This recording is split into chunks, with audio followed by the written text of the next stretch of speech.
할렐루야. 우리 옆 사람과 인사하실까요? 예수 안에서 사랑합니다.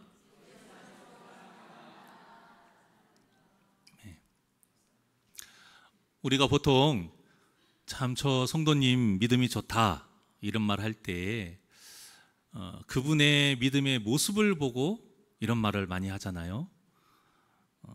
말씀대로 거룩하게 사는 모습을 보고 믿음이 좋다 또 말을 하고, 그 외에도 예배도 빠지지 않고 사람의 눈으로 봐도 참 예배를 너무나도 진실되게 드리는구나, 이러한 모습을 볼 때 믿음이 좋다 또 말합니다. 그리고 맡겨진 사명을 열정적으로 감당하거나 항상 기도의 자리에서 하나님을 붙잡는 그 모습을 보고도 믿음이 좋다 이렇게 말해요. 자, 그러다 보니까 믿음이라는 것이 나만 열심히 하면 이룰 수 있는 일이다라고 생각할 수 있지만, 오늘 본문을 보게 되면 전혀 그렇지 않다라는 것을 우리가 알 수 있습니다. 계속 말씀드리지만 우리가 이 아브라함의 믿음에 대해서 처음부터 믿음의 조상다운 그런 큰 믿음이다 이렇게 생각하면 안 된다라고 말씀드렸어요. 우리와 똑같이 이 아브라함도 믿음 없이 시작했어요. 그러다가 점점 믿음이 성장하고 있는 모습을 우리가 지금 매 주일마다 같이 지켜보고 있잖아요. 어떻습니까? 확실히 처음 아브라함이 등장했을 때보다는 지금 아브라함의 믿음이 굉장히 성장했다는 것을 우리가 볼 수가 있어요. 이 앞장의 내용만 보더라도 절대 이길 수 없는 전쟁에서 그 롯의 가족을 구하기 위해 하나님을 붙잡고 나아갈 때에 그 모든 일이 하나님께서 도우신 것을 알고, 전쟁에 이긴 것 자체가 자기 힘이 아니라 하나님의 도우심인 것을 알고 소돔왕이 전리품을 취하라 했을 때 절대 취하지 않았어요. 왜? 하나님의 공로니까. 오히려 자신에게 그 좋은 믿음의 모습을 보여준 제사장 멜기세덱에게 11조를 드렸잖아요. 하나님의 명령에 갈대아 우르에서 떠났지만 하란에서 머물렀고, 기근을 피해서 하나님이 이끄시는 곳이 아니라 애굽으로 가는 통에 자신의 목숨이 아까워서 아내를 팔았던 이 아브라함이 참 믿음이 정말 많이 성장했구나라는 것을 우리가 전장을 통해서 볼 수가 있어요. 그런데 우리가 다 같이 함께 지켜보시면서 다 아시겠지만 아브라함이 이렇게 믿음이 성장하기까지 오롯이 아브라함 혼자만의 열심과 노력으로 이루어진 일입니까? 아니에요. 물론 아브라함의 순종과 몸부림이 있었던 것은 맞아요. 하나님이 그 믿어지는 믿음은 100% 하나님의 은혜로만 이루어지는 일이지만, 그 이후에 믿어야 하는 믿음에 있어서는 반드시 우리의 순종이 필요하기 때문에 있습니다. 분명 이 아브라함의 순종과 몸부림이 있어요. 하지만 이 믿어야 하는 믿음도요, 먼저는 하나님의 은혜가 없이는 성장할 수 없다는 것을 계속 아브라함을 통해서 우리에게 보여주고 계세요. 솔직히 하나님께서 도와주지 않으셨다면 아브라함의 믿음이 이 정도까지 성장할 수 있었을까요? 갈대아 우르에서 하나님의 음성을 듣고 떠나와서 하란에 머물렀어요. 아버지의 고집을 꺾지 못하고 여러 가지 이유가 있었겠죠. 그런데 아버지 데라가 죽자 하나님께서 다시 음성을 들려주셨기 때문에 아브라함이 하란을 떠날 수 있었던 거예요. 그냥 믿음이 있어가지고 떠난 거 아니에요. 또 애굽에서 아내를 바로에게 빼앗겼지만 당시 아브라함의 힘으로는 절대 다시 찾아올 수 없는 환경이었어요. 그런데 그때도 하나님께서 그 바로의 집안에 재앙을 내리셔서 하나님이 하나님 되심을 보여주셨잖아요. 그러면서 아내만 찾은 게 아니라 재물과 가축까지 얻어서 나오지 않았습니까? 그리고 저번 주일에 전한 것과 같이 절대 이길 수 없는 그 엘람 왕, 그돌라오멜 그 연합군을 하나님께서 이기게 하셨어요. 자, 그러니까 아브라함은 삶 속에서 단 한순간도 하나님의 도우심을 받은 적이 없었던 거예요. 이렇게 끊임없이 하나님께서 우리를 도우시는 일, 이것을 뭐라고 하느냐? 하나님의 열심입니다. 이렇게 말합니다. 그런데 사실 하나님이 이렇게 우리를 도우실 의무는 없어요. 말을 잘 듣는다면 모를까? 이 아브라함만 보더라도 정말 말 안 들었잖아요. 그런데도 하나님은 보이지 않는 곳에서도 항상 아브라함을 도우셨어요. 그냥 하나님의 공의로우심으로 잘하는 만큼 보상을 주고 못하는 만큼 벌을 주시면 얼마나 편합니까? 그런데 하나님은 그러지 않으신 거예요. 왜 그럴까요?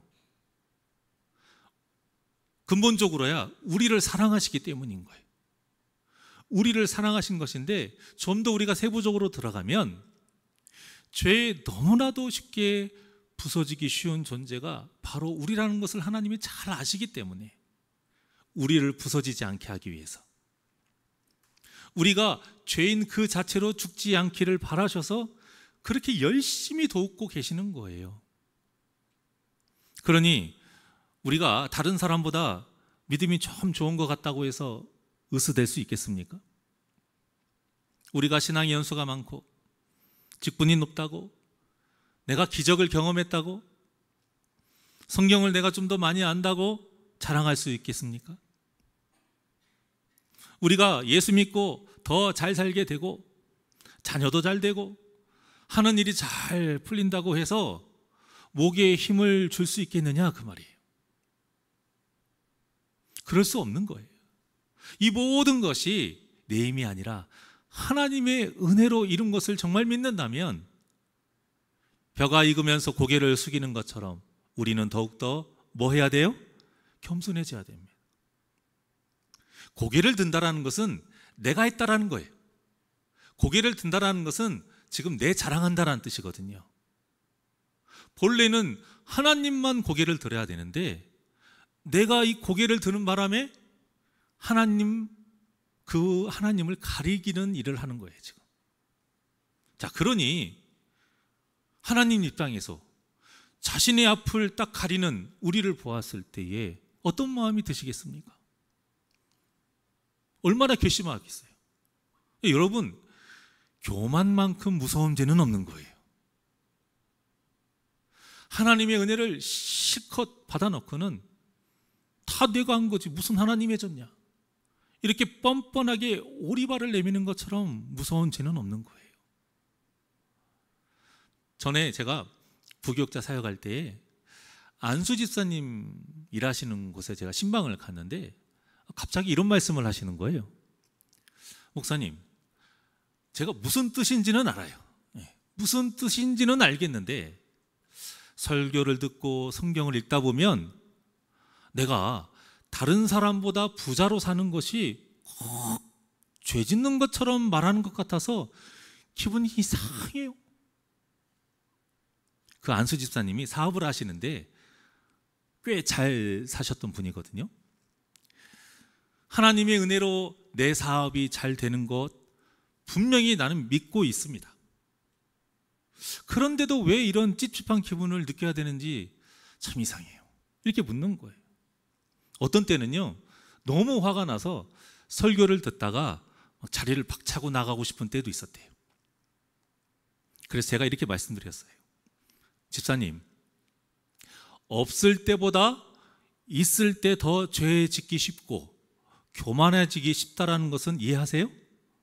그랬더니 그 집사님이 예, 그건 제가 이해하죠. 그런 뜻의 말씀으로 하신 것도 제가 알고는 있어요. 이해는 되는데 되면서도 기분은 이상해. 좋지 않다라는 거죠. 그래서 제가 이렇게 말씀드렸습니다. 자, 그러면 분명 그 말씀의 뜻도 알고 계신데도 그렇게 마음이 불편하다는 것은 아직도 집사님의 마음에 내가 열심히 피땀 흘려서 이룬 것인데 내가 왜 이런 취급받아야 돼? 이런 마음이 있어서 그런 거예요. 물론 집사님이 열심히 일하신 건 맞아요. 그런데 하나님이 도와주지 않으시면 이룰 수 없는 일이잖아요.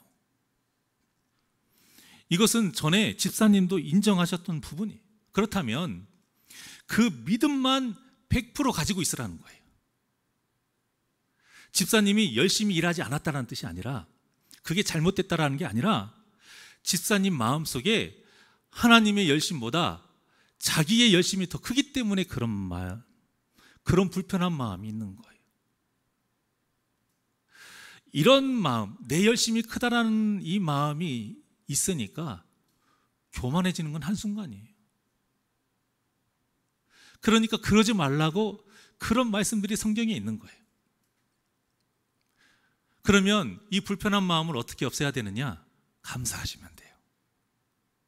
하나님께 감사하는 마음을 계속 충만하게 이뤄갈 수 있도록 더 기도하고 몸부림치시면 그 불편한 마음이 사라지고요, 말씀도 꿀처럼 달게 듣게 하실 거예요. 이렇게 말씀을 들으니까 그때서야 그렇겠군요, 이해를 하시더라고요. 사랑하는 여러분, 이 집사님의 마음이 이분만의 마음일까요? 언제라도 우리의 마음이 될 수 있는 거예요. 내 마음에 나의 열심이 하나님의 열심보다 커질 때에 우리는 언제라도 교만해질 수 있어요. 기껏 하나님이 우리에게 주셨던 그 은혜가 내 공로인 양, 그리고 분명히 우리를 위해서 하신 말씀인데도 그 말씀이 불편하고 난 죄도 안 지었는데 왜 이런 느낌을 가져야 되지? 이런 마음이 들 수 있는 것이 한순간이라는 거예요. 그러니 하나님의 열심으로 인해 우리가 이렇게 잘 살아가고 있음을 항상 잊지 마시고 겸손하게 끝까지 감사하며 사시기를 주님의 이름으로 축원합니다. 제가 왜 이렇게 이런 말씀을 딱 드리냐면, 오늘 본문에 나온 유명한 말씀 한 구절 때문에 그런 거예요. 자, 6절입니다. 6절 시작. 아브라함이 여호와를 믿으니 여호와께서 이를 그의 공의로 여기시고. 아멘.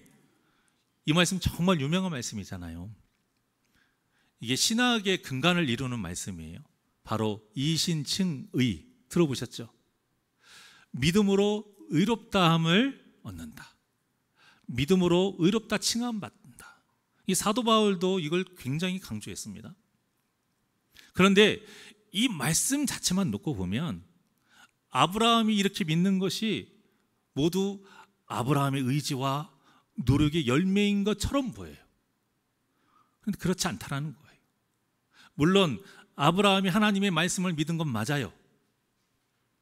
하지만 이 믿음도 하나님이 주신 것이고, 무엇보다 이렇게까지 아브라함의 믿음이 성장할 수 있었던 것은 모두 무엇 때문이다? 하나님의 열심이 있었기 때문에 가능하다라는 것을 여러분 꼭 기억하셔야 돼요. 그런데 그게 아브라함의 믿음만 뿐일까요? 우리의 믿음도 마찬가지라는 거예요, 여러분. 우리의 믿음도, 우리가 믿음 좋다라고 누군가한테 인정받는 것도 하나님의 열심이 있었기 때문에 가능하다, 이것을 잊지 말라는 것입니다. 이 말씀의 뜻을 우리가 잘못 알게 되면 어떤 일이 벌어지느냐? 우리가 알고 있는 이 믿음의 조상 아브라함만큼의 믿음 정도는 있어야 하나님께 의롭다 인정받을 수 있겠구나, 이런 잘못된 생각을 갖게 돼요. 그렇지 않아요? 사실 본문의 아브라함의 믿음은요, 믿음의 조상이라고 불릴 만큼 그렇게 큰 믿음 아니에요. 한번 보실까요? 자, 1절 한번 봅니다. 자, 시작. 이후에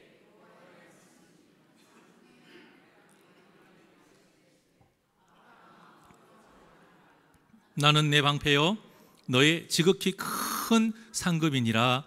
아멘. 자, 이 말씀을 한마디로 말하면 무슨 뜻이에요?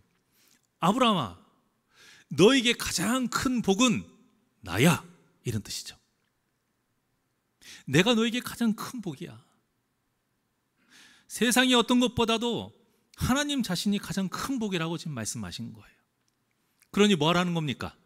하나님 믿고 순종하라는 거예요. 그런데 이 말씀에 아브라함이 뭐라고 하는지 보실래요? 2절입니다. 시작. 아브라함이 이르되 주 여호와여 무엇을 내게 주시려 하나이까? 나는 자식이 없사오니 나의 상속자는 이 다메섹 사람 엘리에셀이니이다. 보세요. 하나님이 내가 줄게, 나 줄게, 그 뜻이거든요. 내가 너한테 복 줄게. 그런데 한다는 말이 뭐래요? 무엇을 내게 주시려 하나이까? 필요 없다는 거예요. 자기가 원하는 건 하나님이 아니라는 거예요. 원하는 게 있다라는 거예요. 그게 지금 뭐라는 말입니까?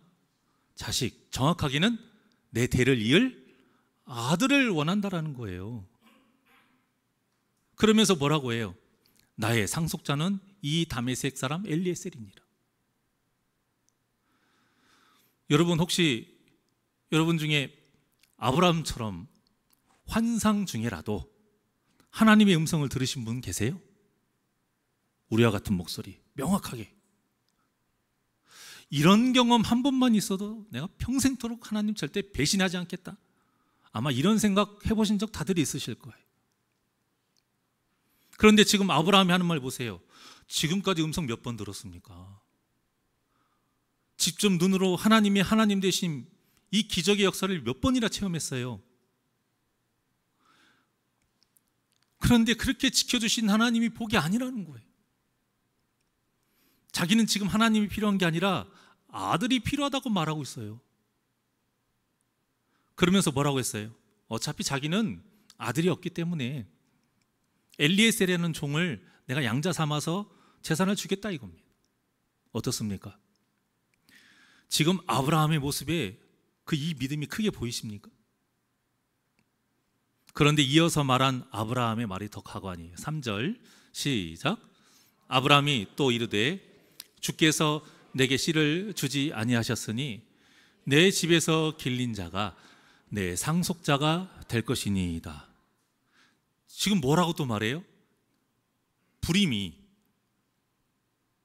자기가 아들을 사라를 통해서 못 낳는 것이 다 누구 탓이라고요? 하나님 탓이래요. 자, 그런데요 여러분, 정말 사라가 불임인 사실이 하나님이 하신 일이라고 믿는다면 그 반대도 믿어야 되는 게 당연한 거 아니에요? 그 불임을 고치실 분도 하나님이라는 믿는 것이 당연한 거 아니냐 이거예요. 그러니까 이 말도 다 진짜가 아니라는 거예요. 그런데 원만망을 하고는 어차피 엘리에셀이 상속자가 되는 일이 당연지사다 이렇게 말하면서 하나님이 복 주시겠다 했던 그 말씀에 대한 감사가 하나도 없어요. 우리 같으면 얼마나 감사해요. 정말 우리의 꿈속에서라도 하나님이 내가 너와 함께한다. 두려워하지 마. 놀라지 마. 내가 너에게 방패가 되어줄게. 걱정하지 마. 이런 말씀만 들어도 꿈에서 깨면 눈물 날 것 같고 너무 감격스러울 것 같은데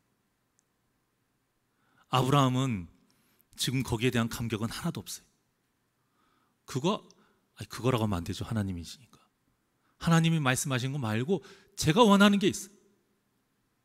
그 복 아니니까. 복 아니에요. 믿음이 좋아요? 지금 그렇게 믿음 좋은 거 아니에요. 만약에 부모에게 자식이 이렇게 했으면 이거 바로 메타작감이에요. 그런데도 우리 하나님이 어떻게 하셨는지 보세요. 4절과 5절입니다. 시작. 여호와의 말씀이 그에게 임하여 이르시되 그 사람이 내 상속자가 아니라 내 몸속에서 날 자가 내 상속자가 되리라 하시고 그를 이끌고 밖으로 나가 이르시되 하늘을 우러러 무뼈를 셀 수 있나 보라. 또 그에게 이르시되 네 자손이 이와 같으리라. 아멘. 계속 하나님 탓만하는 아브라함이 뭐가 이쁘다고. 아브라함에게서 나는 자가 상속자가 된다고 말씀하셔요. 아니야, 분명히 너를 통해서 네 자손 나온다니까. 그러면서 또 아브라함을 이끌고 밖으로 나가세요. 참 하나님도 힘들게 사시는 분이에요. 그리고는 하늘을 보게 하시면서 저 수많은 별도 셀 수 있어? 없잖아. 너로 인해 나오는 자손도 이와 같이 셀 수 없을 만큼 많을 거야. 하나님이 너무나도 자세하게 그 불편한 것을 감내하시면서 아브라함에게 지금 약속하고 계신 거예요. 만약에요, 세상에 이렇게까지 참아주고 퍼주는 사람이 있다면 세상은 뭐라고 할 것 같으세요? 바보라고 해요, 바보. 그래서 하나님의 별명 중에 바보 하나님이라는 별명이 있는 거예요. 놀리는 의미가 아니고요, 이처럼 우리를 사랑하신다라는 거예요. 그만큼 우리를 사랑하셔서 또 용서해 주시고 또 기다려 주시고 또 도와주시는 분이 우리 하나님이시라는 겁니다. 그런데 이렇게나 하나님이 말씀하시니까 그때서야 6절처럼 뭐라고 했다고요? 하나님이? 아브라함이 뭐라고 했다고요? 여호와를 그때서야 믿으니. 믿었대요. 그런데 여러분, 아브라함이 자기에게서 아들이 나올 거라고 이때 온전히 믿었을 거라고 생각하십니까? 그렇지도 않아요.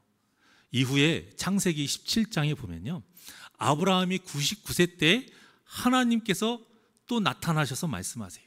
이때는 본문처럼 환상도 아니고 직접 현현하신 거예요. 아주 분명하게 자세하게 말씀하세요. 네 안에 사라를 통해서 아들을 낳을 것이다. 그리고 네 안에 사라를 여러 민족의 어머니가 되게 하고 민족의 여러 왕이 사라에게서 나게 될 것이다. 분명히 말씀하십니다. 그런데 그 말씀에 아브라함의 반응이 이러했어요. 17장 17절부터 18절까지입니다. 다 같이 시작. 아브라함이 엎드려 웃으며, 뭐라고요?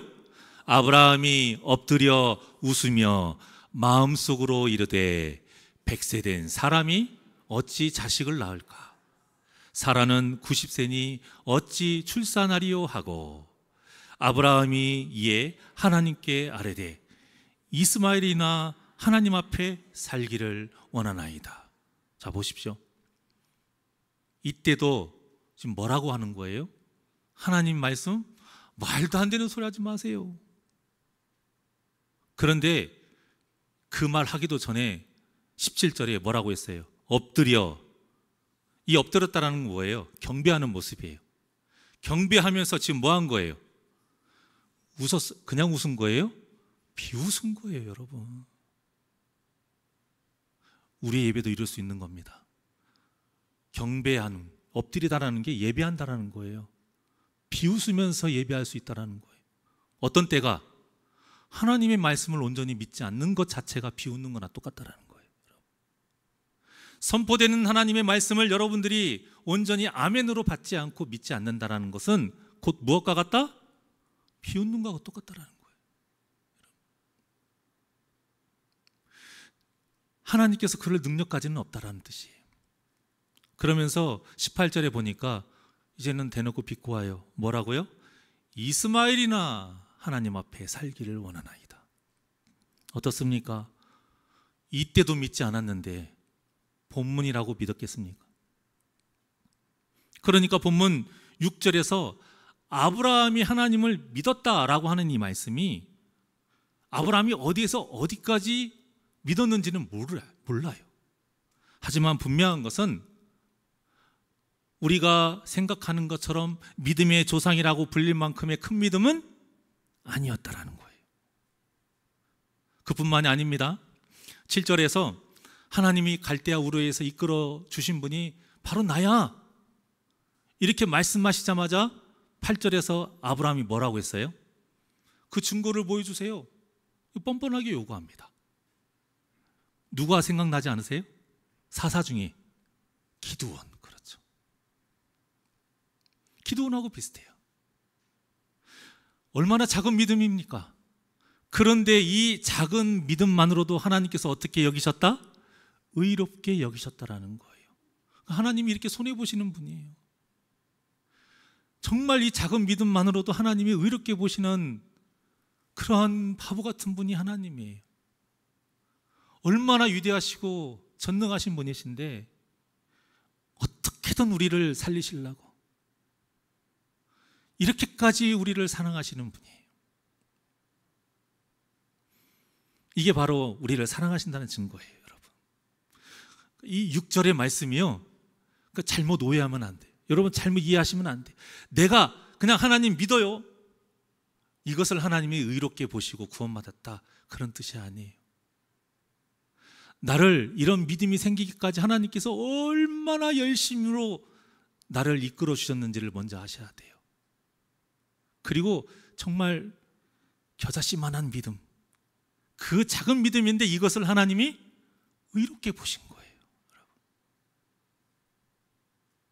이 하나님의 모습 때문에 그나마 부모의 사랑으로 하나님의 사랑을 가장 비슷하게 표현하는 겁니다. 자식은 부모에게 바라는 것이 많지만 부모는 자식에게 바라는 게 없잖아요. 다 퍼주는 게 부모잖아요.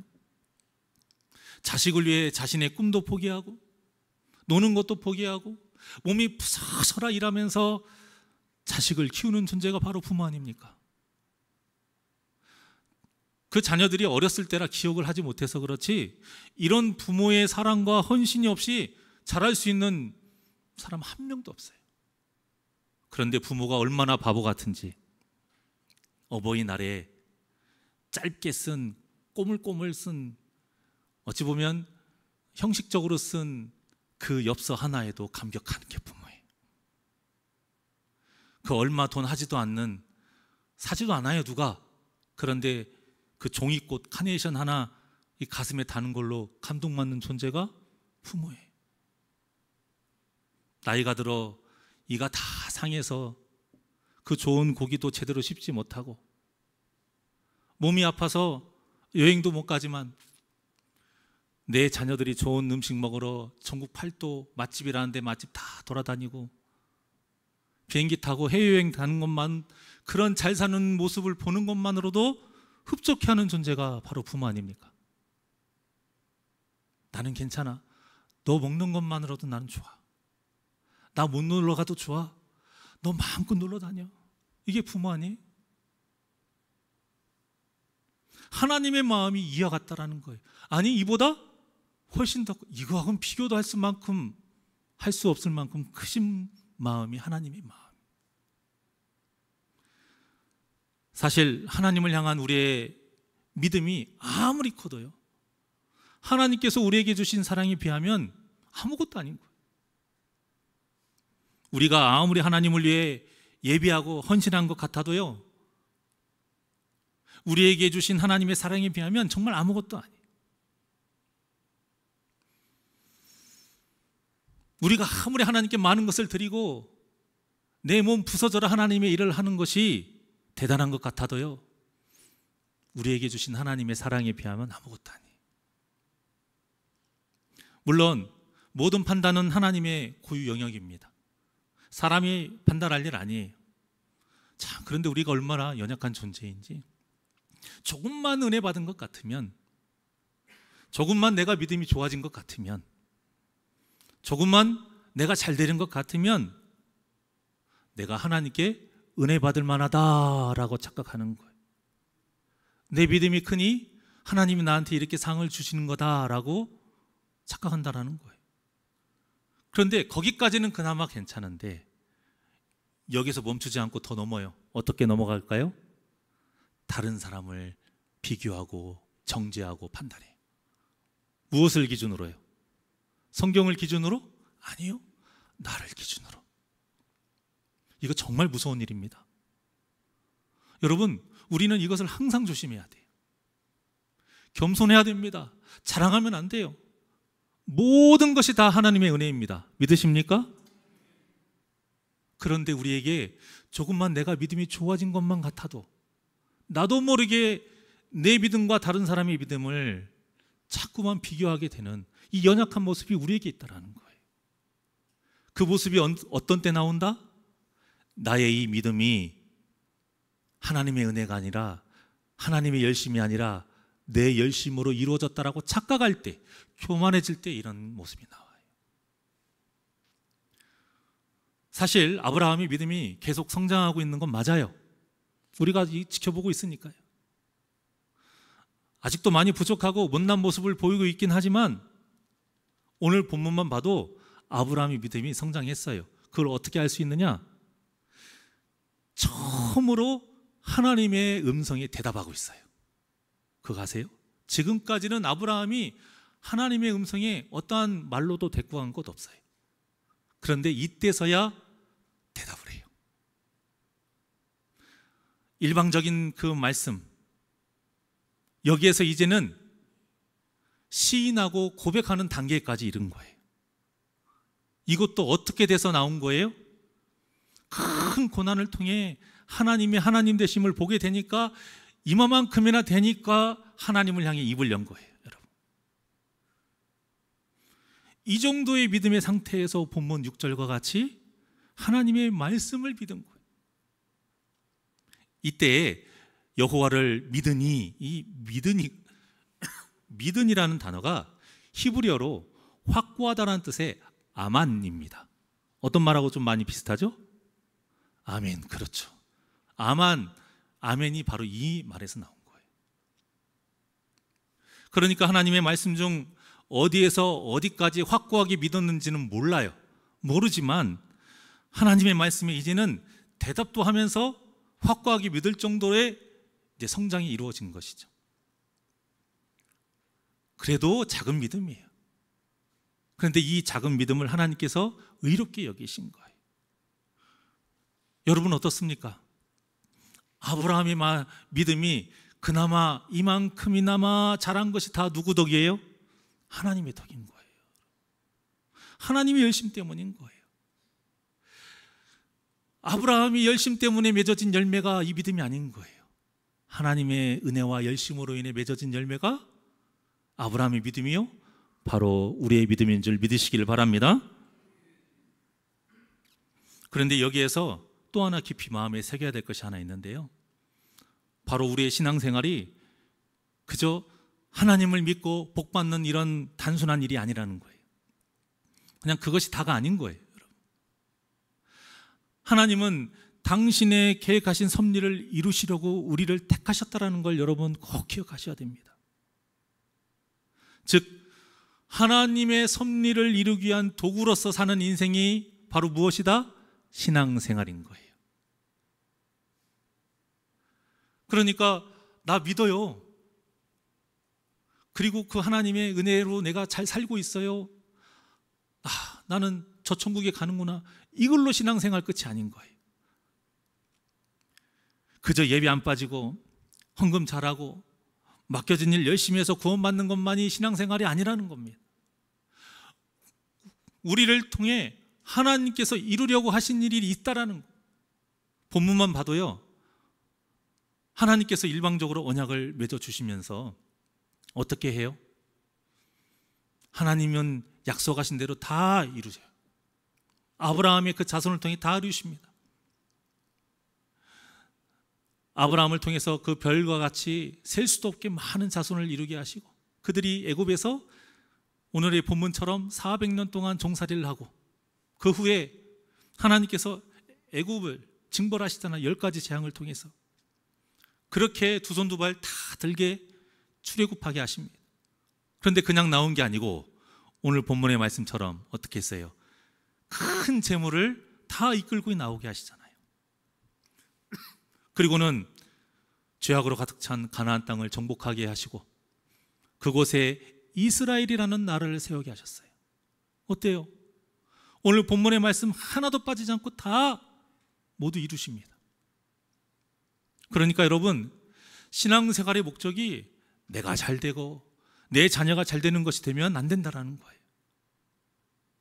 나와 내 자녀들이, 그리고 함께 한 몸을 이룬 우리 새날교회 모든 지체들이 하나님이 계획하신 대로 제대로 쓰임받는 것, 이것이 우리 신앙생활의 목적이 되어야 됩니다. 사랑하는 새날교회 성도 여러분, 지금 여러분은 하나님의 계획대로 선하게 쓰임받고 계신 것 같으세요? 아니면 하나님의 계획에는 전혀 관심이 없고 그저 내가 원하는 삶을 살면서 구원받기를 바라며 살고 계십니까? 정확하게 판단하셔야 됩니다. 정확하게 내 자신을 점검하셔야 돼요. 본문 1절에서 아브라함에게 하나님 자신이 방패요, 지극히 큰 상급임을 말씀하시면서 두려워하지 말라. 꼭 하나님은 이렇게 두려워하지 말라고 하세요. 복을 주시면서 성경 말씀 곳곳에 뭐라고 하세요? 항상 두려워하지 말라, 놀라지 말라, 이런 말씀을 하세요. 왜 그런 말씀을 하시냐? 하나님의 계획을 이루는 도구로 살고자 순종하면 하나님이 다 책임져 주신다라는 뜻인 거예요. 믿음도 성장시켜 주시고 때에 따라 필요한 것을 하나님께서 다 책임져 주신다라는 거예요. 그래서 예수님도 우리에게 무엇을 먹을까, 마실까, 입을까를 위해서 기도하지 말라라고 말씀하신 겁니다. 내 계획대로 살려가지 말라는 거예요. 하나님, 나 이만큼 이렇게 계획 세워놨으니까 하나님이 저 도와주셔야죠, 이렇게 하지 말라는 거예요. 하나님의 계획대로 살면 다 책임져 주신다라는 거예요. 그러니 우리의 기도가 어떻게 달라져야겠습니까? 이제는 주세요, 달라는 기도만 하는 이 어린아이의 신앙에서 벗어나야 된다는 거예요. 하나님의 나라와 그 일을 위해서 주님이 계획하신 대로 쓰임받고자 결단하는 기도로 이제는 변해야 된다는 거예요. 믿음은 성장하는 것 같은데 기도가 똑같이 달라만 한다는 건 아직 성장하지 못한 거예요. 여러분,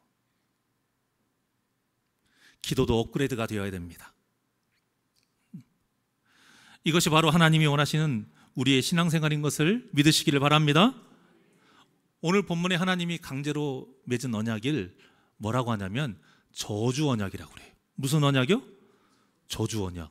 무섭죠? 그런데 여기에도 하나님의 놀라운 사랑이 담겨 있어요. 이 저주 언약이 무엇이냐면 재물을 반으로 딱 쪼개가지고 길을 만들어요. 양옆에 놓고 쫙. 그리고 두 계약자가 양쪽 끝에서 이렇게 엇갈려서 통과하는 거예요. 그러면서 만약에 우리가 맺은 언약을, 이 계약을 어기면 내가 이 쪼개진 재물처럼 돼도 상관없어, 이런 뜻으로 하는 거예요. 그래서 저주 언약이라고 하는 거예요. 그런데 본문에 보니까 보세요. 아브라함이 그 사이를 걸어갔다는 말씀이 있습니까? 없습니까? 없어요. 오히려 하나님만 지나가셔요. 17절이 나옵니다. 시작. 어두울 때에 연기나는 화로가 보이며 타는 횃불이 쪼갠 고기 사이로 지나더라. 아멘. 우리 하나님은 영이시잖아요. 눈으로 보이는 그 육체가 있으신 분이 아니에요. 그래서 눈에 보이게끔 이런 형상으로 나타나셔서는 본인만 이 언약 체결을 하신 거예요. 지나가신 거예요. 왜 이렇게 하신 걸까요? 이 언약이 무슨 언약이라고 그랬어요? 저주 언약. 그런데 아브라함이 걷지 않았어요. 자, 그러면 누가 저주받지 않아요? 아브라함은 저주받지 않는 거예요. 그런데 하나님은 걸으셨기 때문에 그 하나님이 계약을 체결하면, 언약을 이루시면 누가 복을 받는 거예요? 아브라함이 복을 받는 거예요. 그러니까 아브라함이 저주받지 않고 복만 받기를 바라기 위해서, 그런 마음에서 하나님만 지나가신 거예요. 우리가 사실 하나님과 언약을 맺을 만큼 대단한 존재가 아니에요.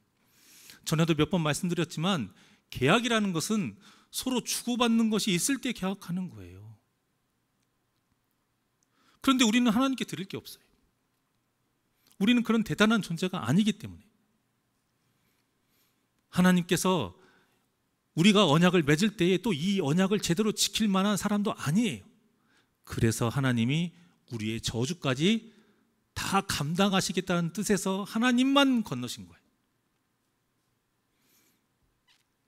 그래서 하나님이 우리를 위해서 가장 큰 사랑을 주시기 위해 열심히 일하신 거예요. 그게 무엇이에요? 저주받아 마땅한 우리를 대신해서 예수님을 쪼개진 재물과 같이 십자가에 매달려 피를 쏟게 죽게 하신 일. 바로 그것이 우리를 위해서 하나님이 준비하신 가장 큰 사랑.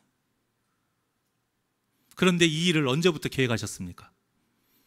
아담과 하와가 죄를 지은 그 후부터 계획하신 거예요. 어떻습니까?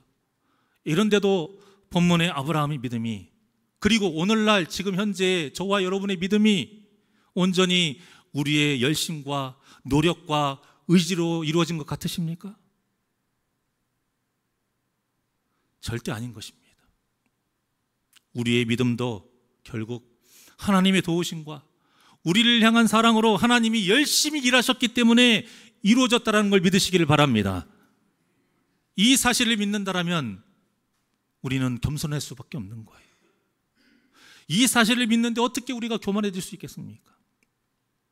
이 사실을 믿는데 내가 원하는 대로 살지 못한다고, 내가 원하지 않는 고난과 시련이 내가 좀 생겼다고, 사업이 잘 안 되고 내 자녀들이 내 뜻대로 되지 않는다고, 원하지 않는 병이 생겼다고 우리가 어떻게 하나님께 나한테 어떻게 이러실 수 있어요? 따질 수 있겠느냐 이 말입니다. 사랑하는 새날교회 성도 여러분, 하나님은 저와 여러분을 사랑하십니다. 그것도 너무나도 엄청나게 사랑하고 계심을 믿으시길 바랍니다. 그 증거가 바로 예수님인 거예요. 그 증거가 이 예수님이 믿어지는 우리의 믿음인 거예요. 그 증거가 지금 이렇게 예배 드리고 있는 이 시간인 거예요. 그러니 나의 나된 것은 우리의 믿음조차도 모두 하나님의 은혜인 것을 아시고, 지금까지 나를 위해 일하시고 지금도 일하시고 앞으로도 일하실 하나님만을 사랑하고 순종하는 겸손한 성도님들이 되시기를 주님의 이름으로 축원합니다. 그래서 하나님의 계획대로 모두 다 선하게 쓰임 받아서 나중에 하나님 앞에 섰을 때에 잘했다, 충성된 종아, 이렇게 인정받고 칭찬받는 그 믿음이 굳건한 성도님들이 되시기를 주님의 이름으로 간절히 축원합니다. 기도하시겠습니다. 언제나 우리에게 한없는 은혜를 베풀어 주시는 하나님, 하나님이 얼마나 가까이 계신지 우리의 어깨와 맞닿을 정도로 가까이 계신다 하여 임마누엘 하나님이라고 하십니다. 그것도 일이 있으실 때마다 왔다 갔다 하시는 분이 아니라 한시도 빠뜨리지 않고 우리 곁에 계시는 하나님, 우리의 믿음이 이만큼이나 성장한 것 또한도 하나님의 은혜와 도우심이 없이는 이룰 수 없음을 오늘 말씀을 통해 다시 한번 마음에 새기오니, 하나님, 우리 마음에 한순간이라도 교만의 씨앗이 심어지지 않게 하여 주시옵소서. 교만의 싹이 터지지 않게 하여 주시옵소서. 늘 겸손하게 하나님의 도우심을 알고 어떠한 말씀에도 순종하며 감사함을 잃지 않고 살아가게 하여 주시옵소서. 비록 내가 원하지 않는 고난과 시련을 당하는 성도가 있다 할지라도, 비록 이 지긋지긋한 문제가 아직도 해결되지 않고 있다 할지라도 하나님이 나를 끝까지 곁에서 지켜주시고 사랑해주시고 은혜를 베풀어 주셨음을 늘 잊지 않고 감사하게 하여 주시옵소서. 오늘 하나님의 말씀처럼 두려워하지 말라, 내가 너의 방패요 가장 큰 너의 상급이다. 하나님의 이 말씀이 온전히 믿어지는 믿음 가운데 늘 감사와 하나님의 말씀에 순종하며 끝까지 인내하는 믿음으로 승리하는 복된 심령들 되게 하여 주시옵소서. 감사함 예수님의 이름으로 기도하옵나이다. 아멘.